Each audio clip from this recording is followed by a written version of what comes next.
Following the sugarcane season comes hay harvest, one of the most important crops in the US livestock industry. Hay is grown in nearly every state, but it's most concentrated in areas with vast grasslands such as Texas, Nebraska, Kansas, South Dakota, and Montana. Each year, American farmers harvest around 264 billion pounds of hay to support livestock production.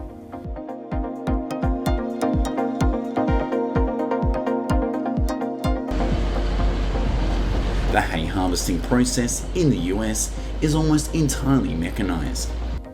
When the grass reaches a height of around 18 to 24 inches, farmers begin cutting it with forage mowers or mower conditioners, which are equipped with high-speed rotating blades that cut close to the ground and gently crush the stems, and windrow the hay into neat rows.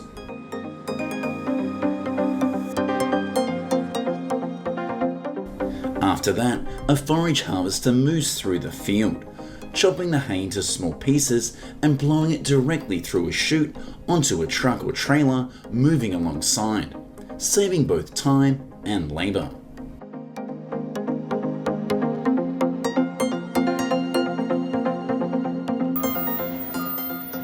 From there, all of the hay is transported directly to the livestock farms to feed dairy cattle, beef cattle, or horses.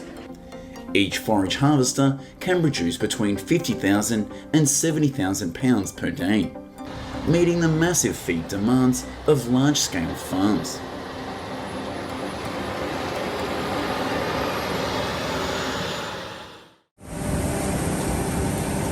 Potatoes are the next crop in today's video. The potato harvest in the US usually begins in late August and lasts through early October, depending on the climate zone.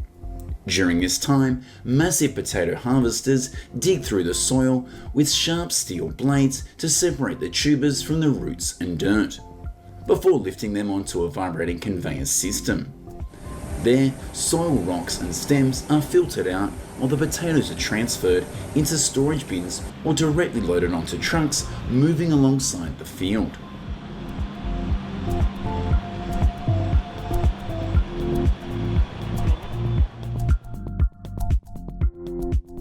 Right after harvesting, the potatoes are transported directly to specialised storage facilities where the temperatures are maintained between 38 and 40 degrees Fahrenheit to prevent sprouting and keep them fresh for as long as possible.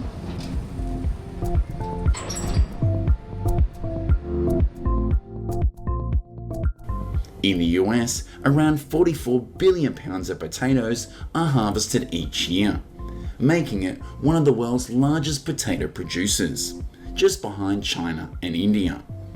The average farm price is around 12 cents per pound, generating billions of dollars in annual revenue.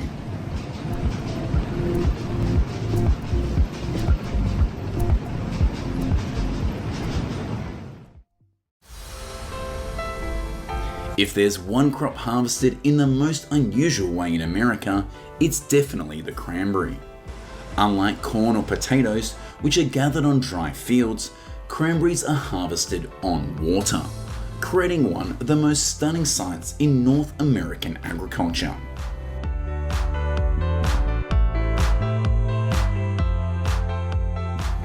In states like Wisconsin, Massachusetts, Oregon, Washington, and New Jersey, farmers begin the cranberry harvest season from September through early November. The process starts by flooding the cranberry bogs with water, creating a layer that's about 18 inches deep that covers the entire field.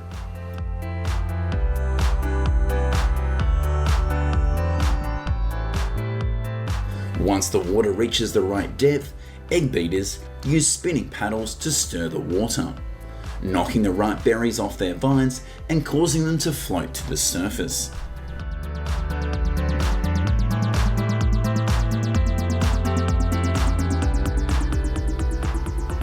After that, farmers use large circular nets or floating booms to corral the cranberries into tight clusters, before pumping them out of the water with high-powered vacuums onto trucks.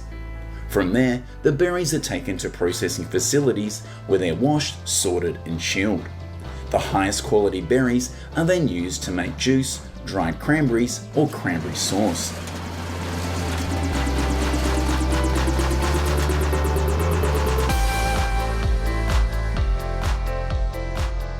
Each year, the US harvests around 8.1 billion pounds of cranberries.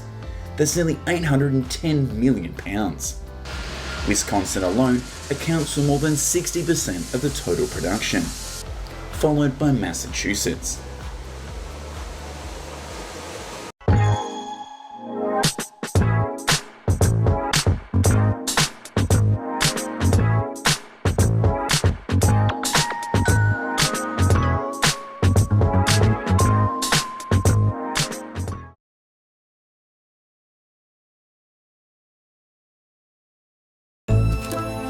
Delicious, flavorful, crunchy, Lay's simply irresistible.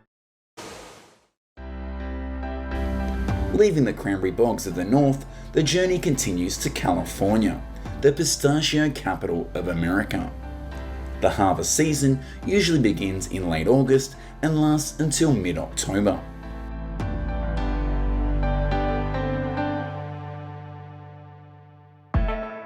Across orchards stretching hundreds of acres, mechanical shakers roar to life. The machine's hydraulic arm grips the trunk firmly and shakes it for a few seconds, causing clusters of pistachios to drop into catching frames below. A mature tree can produce between 50 and 80 pounds of nuts each year, and within just a few days, the entire orchard is cleanly harvested.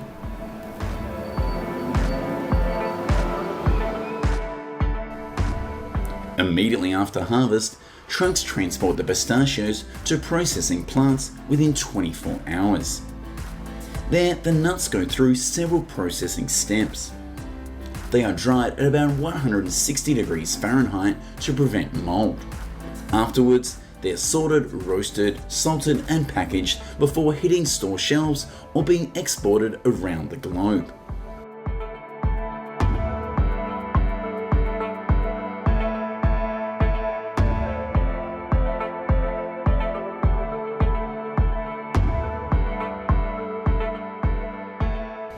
According to the American Pistachio Growers Association, the US produces around 1.5 billion pounds of pistachios each year, generating over $5 billion in revenue, with more than 70% exported to Europe, China, and India.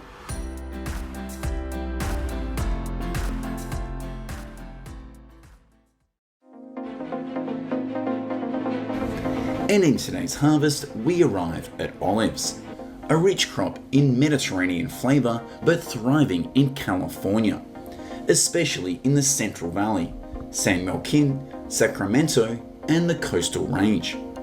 This region is the US olive capital, producing over 95% of the nation's olives.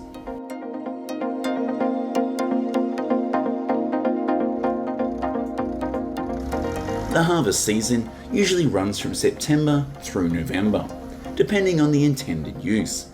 In the past, olives were picked entirely by hand, one by one, in order to avoid bruising the fruit. However, today, large Californian farms have almost fully mechanized the process.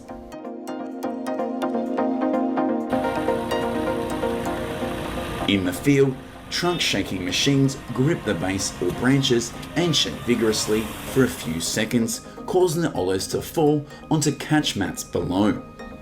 In orchards planted in straight rows, farmers also use self-propelled harvesters, massive vehicles that straddle each row, lightly shake the tree, and vacuum the fruit onto onboard storage compartments.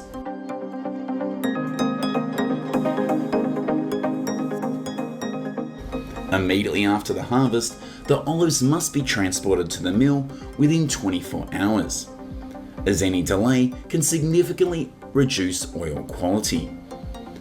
There, the fruit is separated from leaves and crushed into a paste, before being spun in a centrifuge to extract the pure olive oil.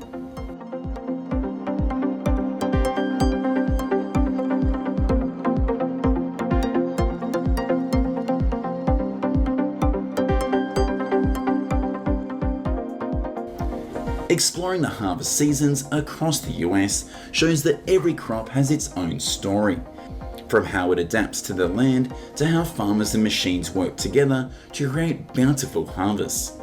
Thanks for joining us, and don't forget to subscribe to continue discovering more agricultural journeys.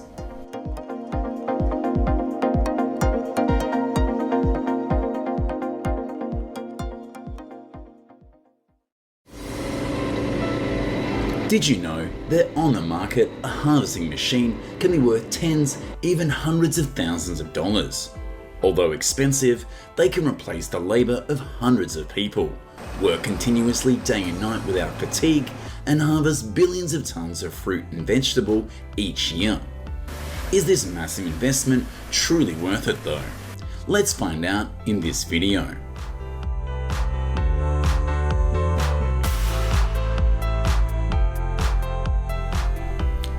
In the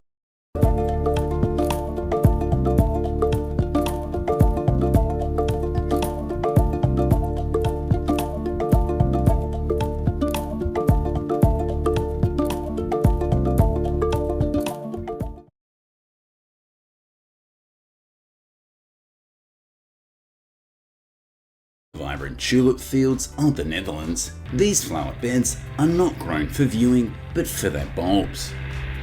Growers proactively cut off the entire flower portion as soon as they bloom. The sharp blades on the machine head slice off hundreds of beautiful flowers in just a few minutes. This helps the plants redirect all of their energy into the bulb instead of continuing to nourish the flower.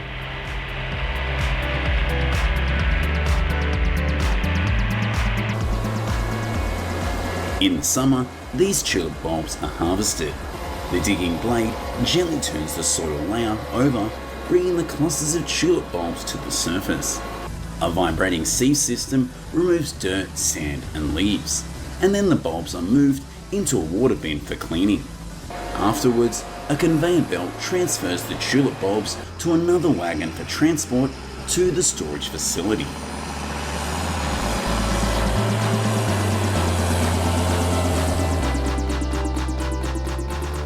By autumn, the smaller bulbs are replanted in the fields, while the larger ones are sold to greenhouse growers where they continue to develop into vibrant tulips to serve the global consumer market. In 2024, the Netherlands maintains its position as the tulip capital, accounting for over 50% of the world's flower bulb export market share.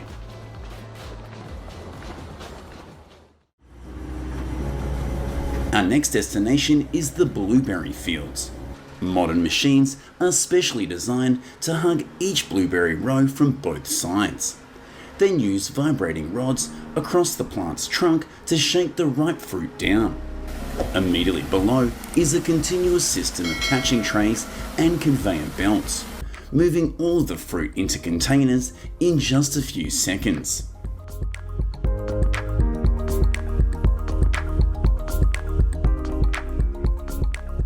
For wild blueberries, the harvesting process is different. This plant grows low and is densely distributed on the ground, so the harvesting machine is equipped with a metal rake head, a structure resembling a gigantic comb, which sweeps and separates the fruit from the branches simultaneously. When the collecting tray at the back is full, workers detach it and pour the fruit into large containers.